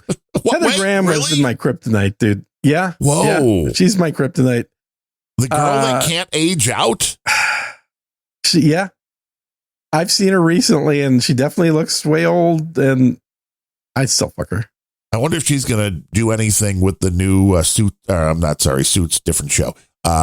Scrubs coming back. Oh, yeah. Because she was funny in that. She's always been funny. She's always been super cute. She's never liked wearing clothes. I mean, she's got all the characteristics you want in a woman. She's 5'7.25", according to IMDb. Born in January of 1970. Yeah. She's no children, so that's perfect for you. Mm-hmm. Yeah. It's like my height, my age. Perfect. She was born in Milwaukee, Wisconsin. I didn't know that. Yeah, Wisconsin. Cheesehead. Yeah, cheesehead, eh? Mm-hmm. So if you're listening, Heather Graham, Gene would love to. If you're listening, yes. Would love to take you out. This would be the podcast that Heather Graham listens to. Wouldn't that be hilarious? She's like, oh, shit. That would be hilarious. Me out. I know. Gene's like, I don't care if anybody else listens in the world. If Heather Graham listens, we're going to do the podcast as long as we can. Exactly. But that was But no, she is. She's always looked incredible. Her as Roller Girl. In what was that movie about the porn star dude? About the porn star dude. Boogie Nights. Yeah. Boogie Nights, yeah. Her and Boogie Nights. Oh my God. Gene watches that on repeat every night. Oh yeah, because I can't remember the name. That's clearly a movie I watch on repeat. Yeah. I mean, she was in everything, just like Helen Mirren. When you start scrolling down, some of these actors and actresses, that it's like every role they've ever been offered. I think first time I saw Helen Mirren was in Caligula. Looks like I'm trying to figure out when the first time. Do you remember Caligula? I do not. Oh, well, add that to your movie list. That's a fun one for movie night. I'm trying to remember if we ever saw Heather Graham before Swingers. Swingers might have been the first. That was her first movie. Well, first movie of any that anybody noticed. Yeah. She might have been in the commercial or two before that. Well, she was in The Outer Limits before that, something called The First Man, something called Let It Be Me, an episode of Fallen Angels, whatever that was, a 3.5 star movie, Terrified. But still, she was perfect in that fucking movie in Swingers. She was even like, Cowgirls Get the Blues. Katie Lang was something with that. She was totally in that. Yeah, I like that movie. That was another movie I saw, The Uptown. Even Cowgirls Get the Blues. That was a definite art movie. That was a made by what's his name, Von. All I remember is Katie Lang did the music or something for it. Yeah, she sure did. It was a good lesbian flick, so Katie Lang was perfect for it. And she was in Heather Graham. That was in 6 episodes of Twin Peaks. I've never seen Twin Peaks. Yes, she was. Yeah, but somehow she was always playing somebody. I don't know. I mean, in Swingers, every guy of a particular age just wanted Heather Graham. It was pretty obvious. Oh, yeah. Welcome to... That's the prize at the end of the rainbow right there. And it was a fun movie. And it was a great buddy film. Yeah. If you haven't seen it's very Swingers. Very quotable. A lot of actors that were in that movie went on to other much bigger roles, obviously. Vince Vaughn, obviously. Jon Favreau.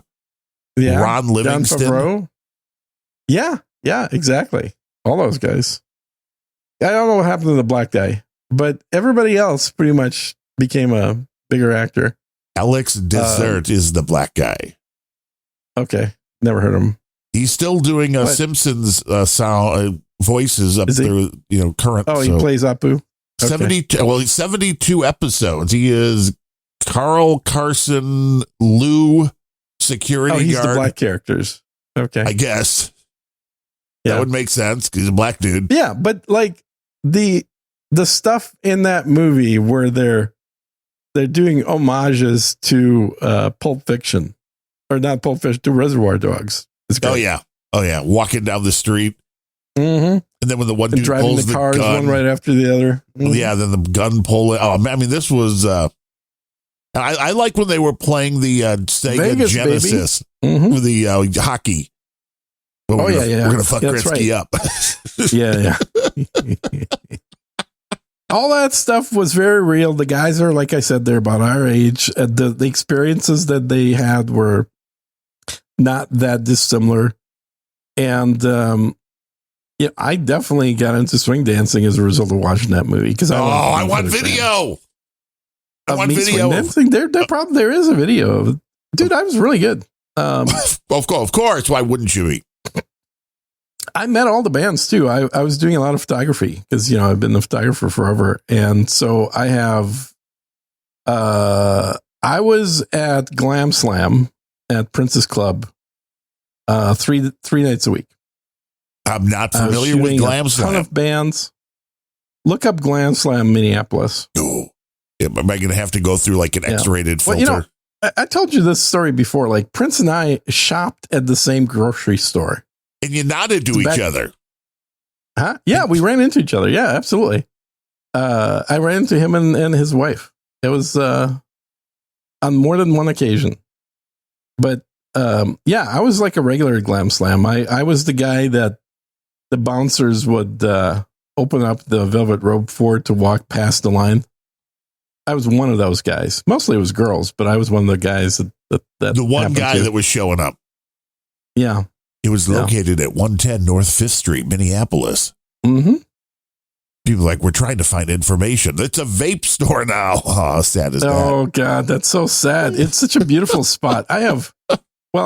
Before my NAS crashed and I lost damn near all my photos that I ever had for my entire life, I had a ton of photos and videos from there, mostly photos because the old cameras were not video cameras, but pretty much every swing band that went through Minneapolis, I did video shoots for. Cherry Poppin' Daddies?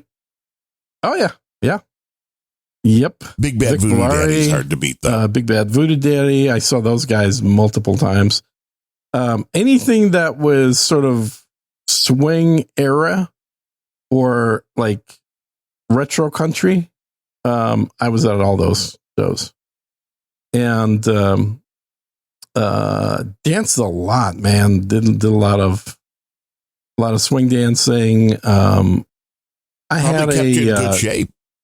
It did. I had a dance partner, and we had a private coach. We did one competition. Wow, you competed in a swing dance competition. Yeah, I know. It's like Dancing with the Stars, except with no stars. And with Dancing with Gene. Yeah, Dancing with Gene. That could be a whole new exit strategy for us. Yeah, and I was actually I taught. We thought the recumbent bike was gay, but we are getting into way better things. I taught tango. The dance of love. Yeah, exactly. But Gene only taught it to men. That's funny.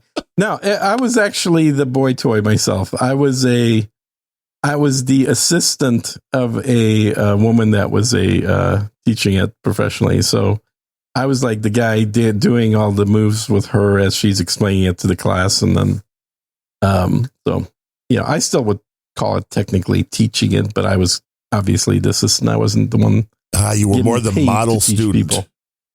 Yeah, I was just, she's a friend of mine, and we danced a lot for fun. And when she needed somebody to partner with her for her classes, I was volunteering. She needed somebody to walk her dog. Gene was there. No. She was older than me, so I did not walk her dog. Is that what they're calling it these days? We used to call it. I'm going to walk any chick's dog. She's definitely going to be way younger than me. I'm seeing a swing dance themed cover for today's artwork. Yeah, I think so. Yeah. It was, dude, I went to other cities to go swing dance. I went to Chicago. I went to Kansas City. I went to all the Midwestern big cities, Milwaukee, for swing dance events. I ran a swing dance website that tracked all the bands, all the swing bands, and where they were performing for the month. So that if you were into swing dancing, you could go on, and it was called iswing.com. Now, I know what you're thinking. I should have kept it and then sold it much later for a lot of money. Oh, yeah.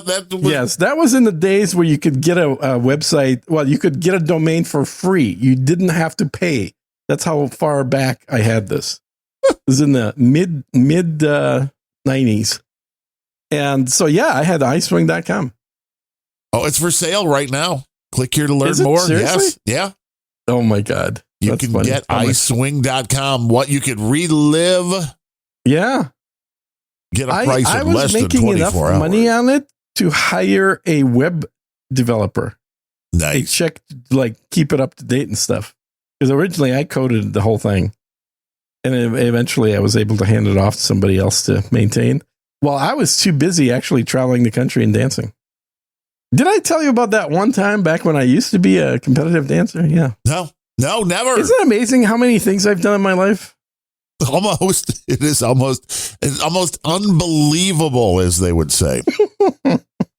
What is weird? Do I remind you of that cartoon character in Rocky and Bullwinkle, that the British guy that always remembered war stories? Maybe.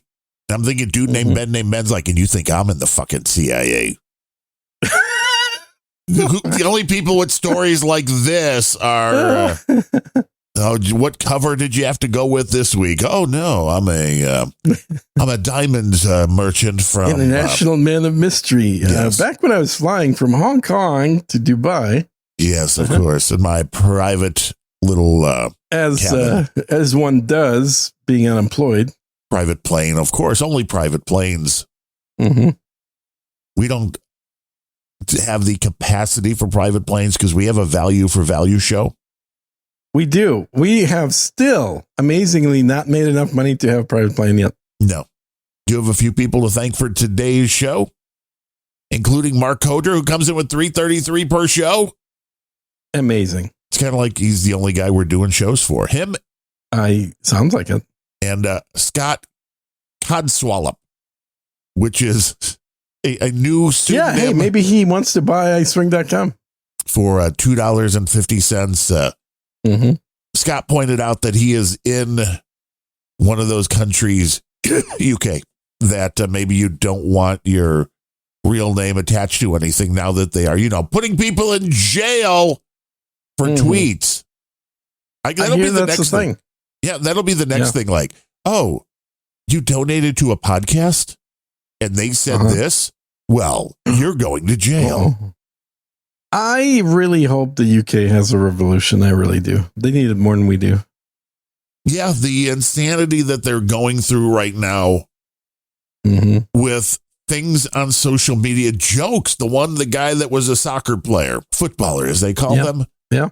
That posted that these two announcers were and there was a male and female serial killer that were famous in the UK. I forget their name.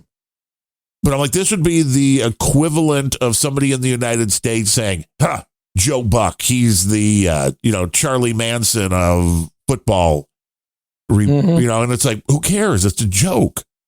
Yeah. No, that'll get you jail time now in the UK. Yeah, but not raping girls. That no, that's okay. As long as you're a Muslim. Right, you can rape girls in the UK, that's fine. But if you make fun of somebody on social media, that's what's important.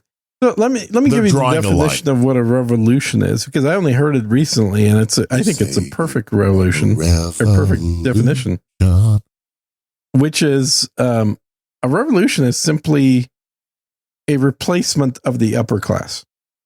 That's all that. It's the replacement of the upper class.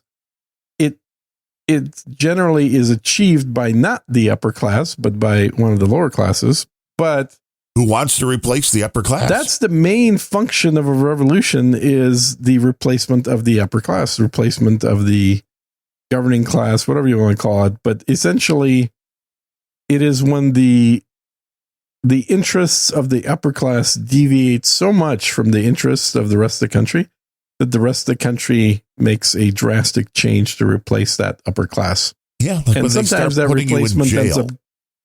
Yeah, exactly. And so sometimes that upper class ends up staying alive. Other times it doesn't end up staying alive, but it's nonetheless, it will no longer be the upper class after the revolution. And I will pray to a non-existent God that there's enough people with balls in the UK left, besides just Jeremy Clarkson, to be able to achieve that.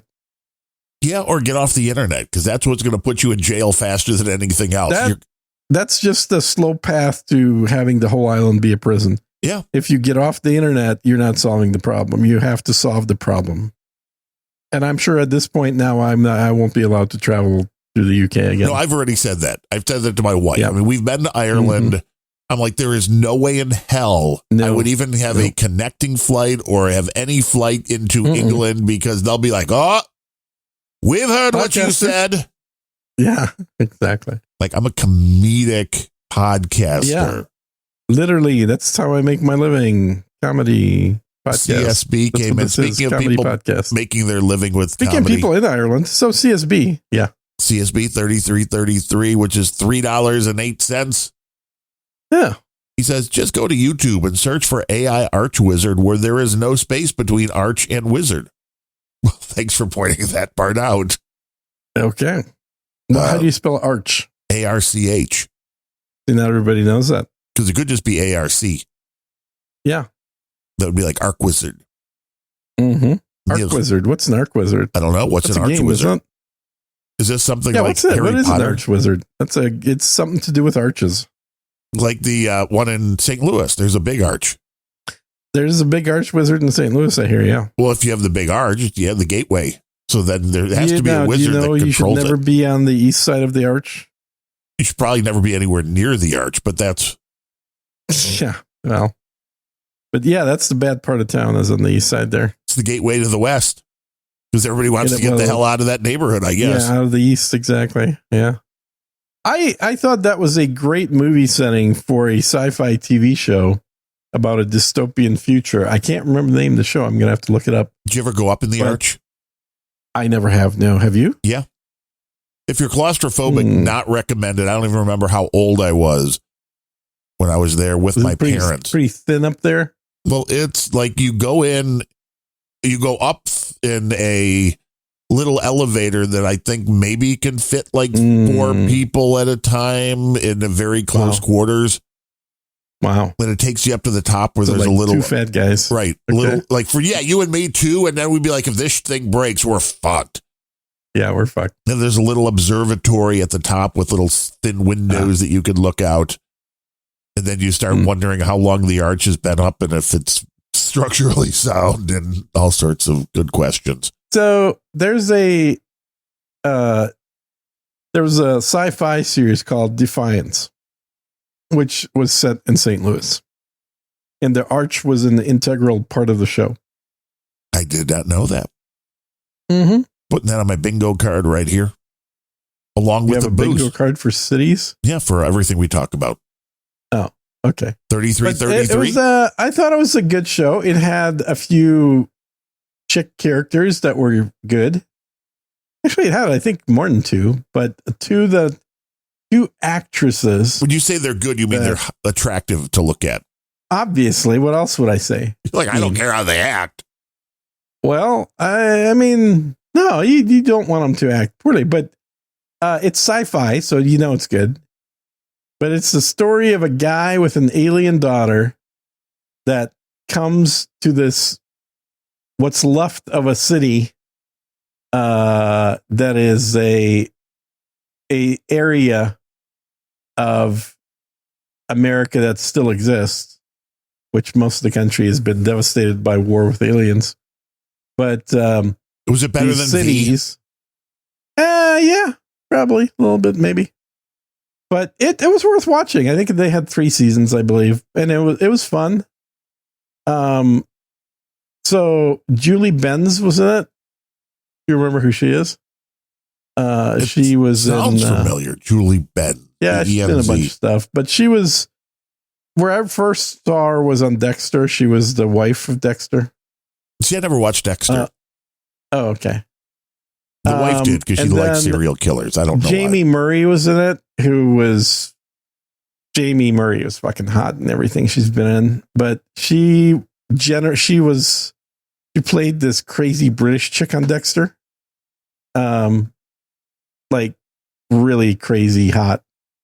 And she was also played I can't remember the character's name, but she was in Spartacus, like the NC-17 Spartacus that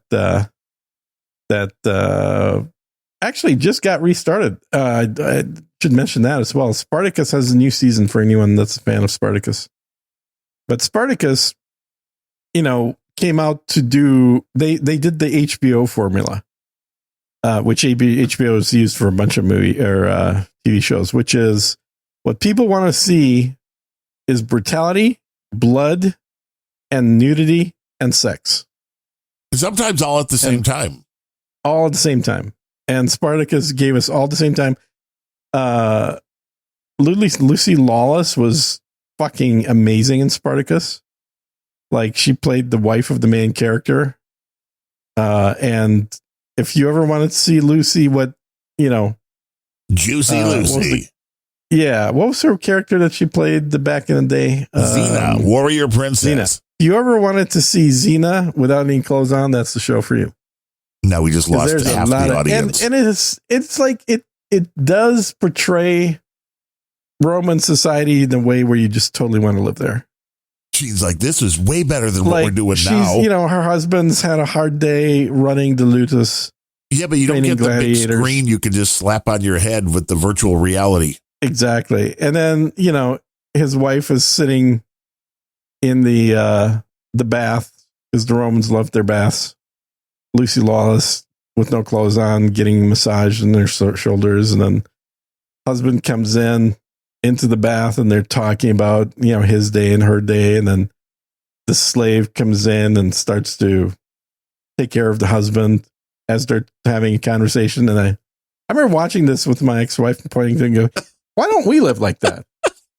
That seems like a good life. Let's move to Rome and have slaves.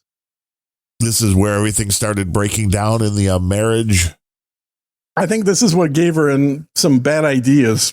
Oh, well, it's even worse. Oh, we could, yes. Oh, yeah, you're right. I should be doing that. Yes, now is not the time to dally with Sally, but... Yeah. Anyway, Jamie Murray also played a great character in there. She was in there. And Graham Greene, the guy who always played Indians, he plays a character in that. Does a very good job. He's a good actor. And of course, my one of my other hall pass chicks, Mia Kirshner, is in it. Who she's so fucking. Mia Kirshner is probably best known for The L Word, where she played the straight chick that becomes a lesbian. That'll happen when you start getting around. I remember her from another art house movie that I watched at the Uptown called Exotica, which was an Adam Egoyan film, and he always did art house movies. But she was so good in that movie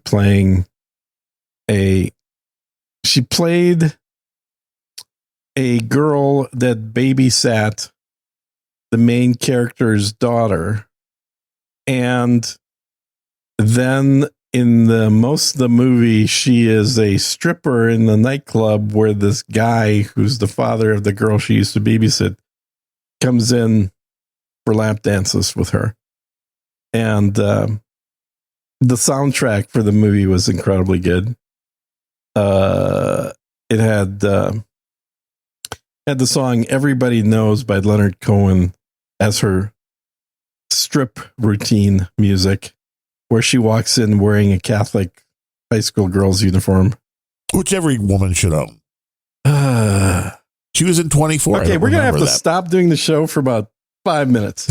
24. I mean, really, another actress with an IMDb longer. Like when you do more movies and TV shows than I do podcasts, I mean, you are being kept busy. Was in Star Trek as well, but she's Canadian born. Her father, a Polish Jew, and her mother, a Bulgarian Jew. No wonder you like her. Yeah.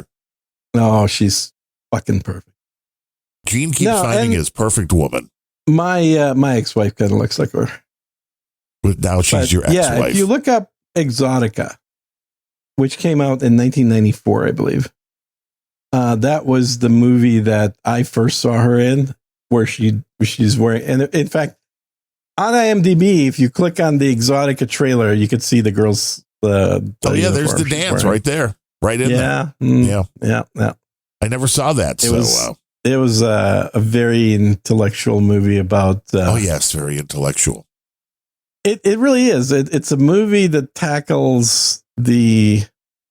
It won the International Critics Prize at Cannes. It certainly did. Yes. It has a little bit of everything for everybody. But it deals with the transactional nature of relationships. So it's a pretty deep movie. But Adam Egoyan always made interesting movies, I thought. Movies that you would always watch at art houses. Always. I mean, I would hang out with at the art houses, except the sort of Egyptian Armenian movies, you know.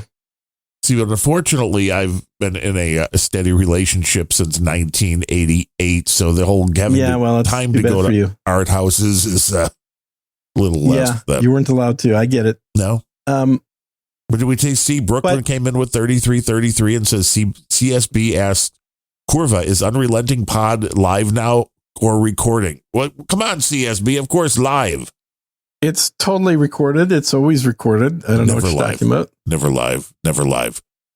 I mean, it's played on the No Agendas network like every other pre-recorded podcast, isn't it? True. Ned 2000 sats. I love Unathletic with Dropsies O'Neill and Bleeder Gene. I mean, I guess maybe you could be Breeder Gene too. Bleeder Gene. Well, I don't know what that is referring to. Because you bleed a lot. Bleeder? Yes, when I get my nose punched in hockey, absolutely. So thank you to all you who have supported the show. Guy. Yeah, the other guy's always in the hospital. Mm-hmm. Unrelenting.show/donate. Do it now. Send us your Christmas wishes. Send them big. Send them bigly. My wife only has absolutely 3 days of working Christmas this year. Gifts, for sure. Well, yeah, big ones. I mean, if you know any of Gene's favorite actresses and can hook them up. If you want a guide to NC-17 movies, I'm your man. Gene's the guy. If you want Michelle Randolph, who plays the daughter on Landman, to show up at your house, Gene will not even be able to speak.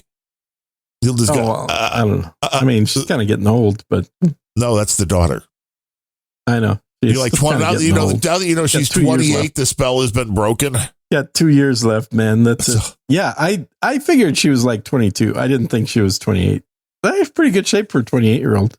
Yeah, wearing the workout stuff for the cheerleading scenes. Yeah, Billy Bob. It's just like you look at him and go, "You poor son of a bitch."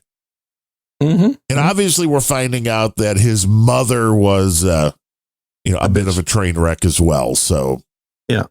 Well, you kind of figured that his character had that fatal flaw defect thing going, so you kind of knew that was there.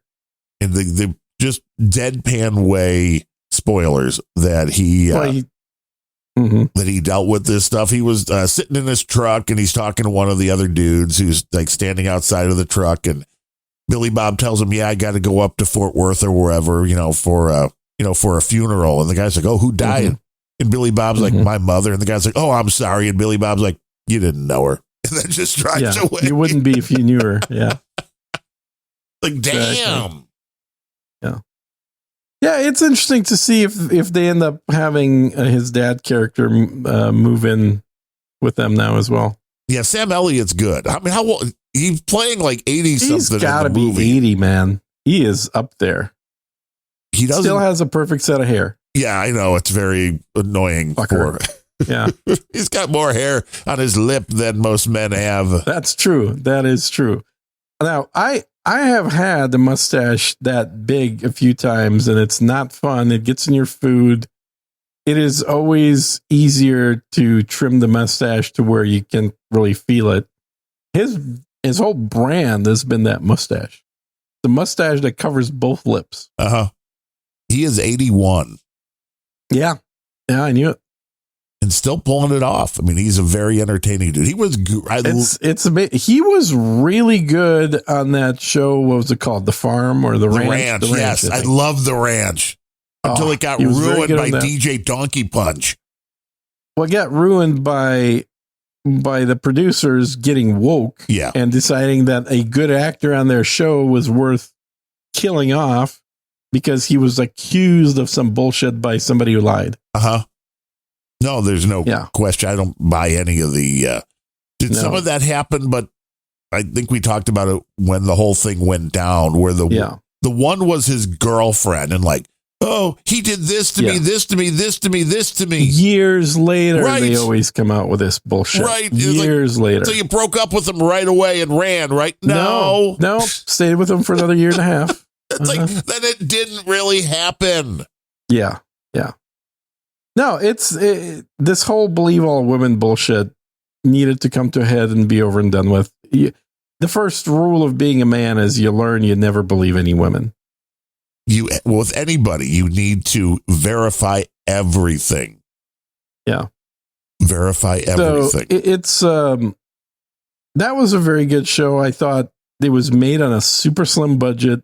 It had very few sets, but they got some good actors. They got some very, at a time of peak wokeness, Yes. up until they changed it, obviously. But up until that point, it was one of the few shows that represented conservatives and, conservative mentality and whatnot. He had Alicia Kind of Cuthbert. like Tim Allen. Tim Allen Yes. is the other guy that's always had a show with conservative thoughts in it. And I like Alicia Cuthbert, even in her older age. Yeah, I do too. But you remember what she looked like in The Girl 24. Next Door. Well, yeah, which was right about the time she was doing 24, which Yeah, she had a perfect 24-inch waist. Yeah. We also from Darren Rundle got $5.65, and he says, sad to hear about Gene's NAS. We are too, because there would have been some quality content we could have pulled from that. That was years ago at this point, but yeah, that was totally my fault. I didn't realize a second hard disk had died.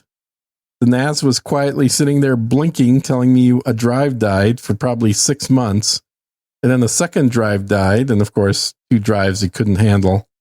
Now, even though I don't even use it anymore, really, it's sitting there mostly empty, but I've got And now it's dual perfectly drive fine. protection. But back then, I also lost a Drobo, which I simply hadn't turned on in about 4 years. And then after that, it just never turned back on. And that held also the majority of, that was the device that held all my working photos and videos. Oh. The NAS had all the backups and they both died. And there's no way to pull I lost individual probably, stuff off. Yeah. I don't know, 25 terabytes worth of stuff of videos. But it also makes all the art that I sold a lot more valuable because now they're all unique pieces. You don't have the original. I have no originals anymore. I can't reprint anything. So, all the stuff that I sold, and I sold quite a bit of stuff. One year I sold over $100,000 worth of art that I did. And yeah, it was like now all that shit's unique. Of course, people won't realize it, but whatever. It'll be on a garage sale somewhere, I'm sure. Right. People like, let's pick this up for $1.95. This is amazing. Who did this? Can we get more? Unknown artist. Uh-huh. So I know they're all signed. Well, of course, with your phone number and email address. Fair enough. No, it had the all the stuff that doesn't work anymore. The old phone number and the old web address. Yeah. Interesting. Mm-hmm. You never know. You might have a Gene original just sitting in your house right now. Well, probably not. If you do, make sure you send in a photo. Yeah, if you do, it's probably worth something now because again, all the original negatives, for the lack of a better word, are gone. With your next big boost. Yeah, but I still have a lot of ponchos. Well, come on, it's Christmas season again. Are you not giving them out? Season.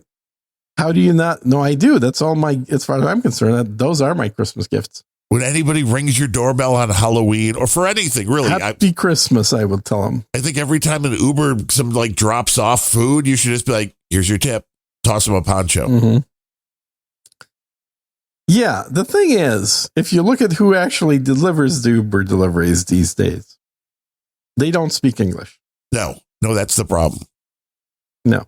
My mom had a problem with Uber 2 days in a row, which is fantastic because neither company did she know you was using Uber. The first was through the grocery store Jewel Osco here in Chicago. And I've been telling her, go with Meijer. Jewel Osco sucks. Yeah. The order ended up being delivered via Uber, and it was the first time ever that she could remember it being Uber rather than one of their own drivers. Sure. And it was also the only time she's ever ordered alcohol because the Irish cream was on sale and she was going to give it to a friend. Well, that's why it was from Uber, because they have a license to deliver alcohol. That may be. And yeah.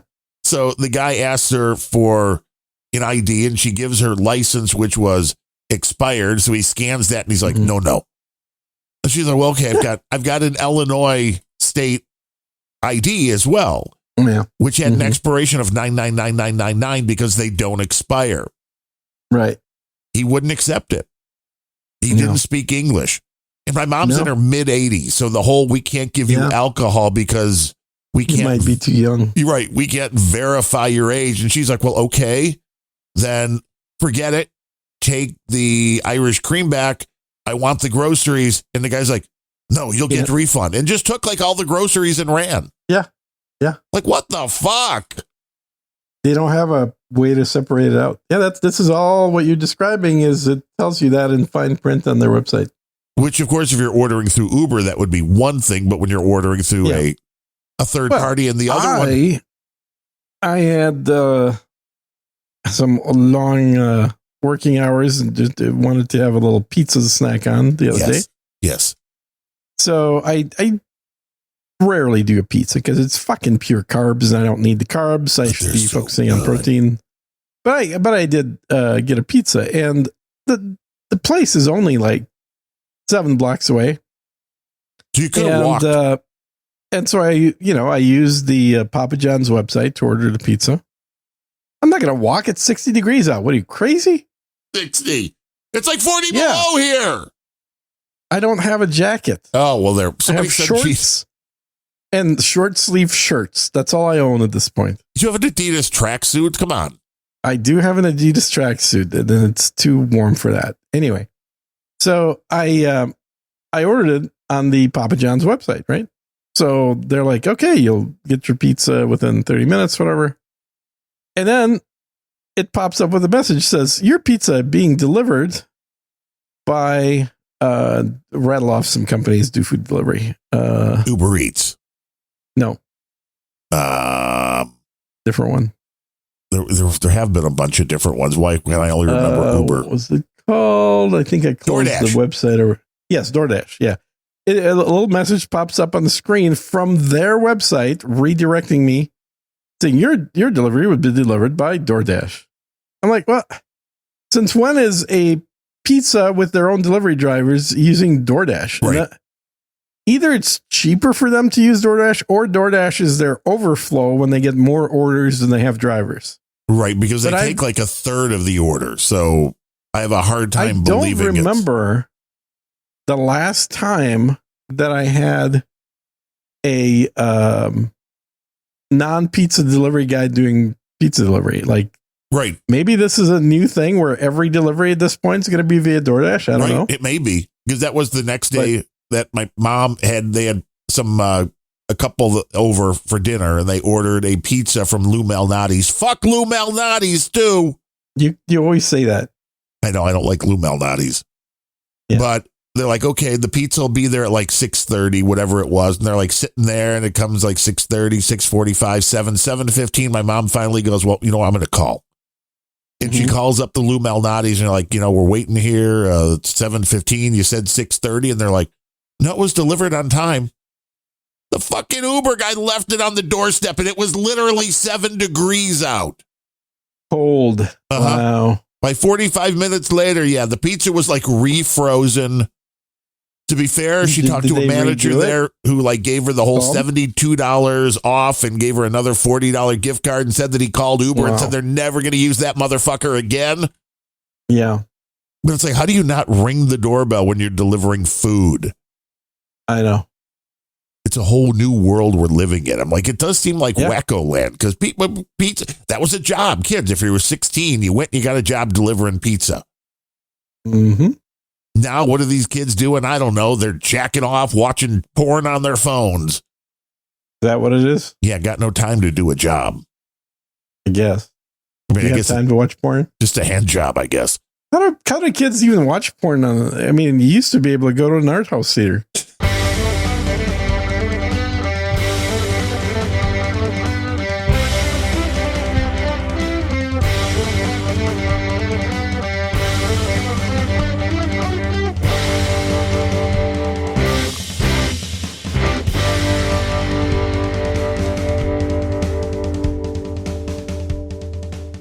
And that's the ending, folks.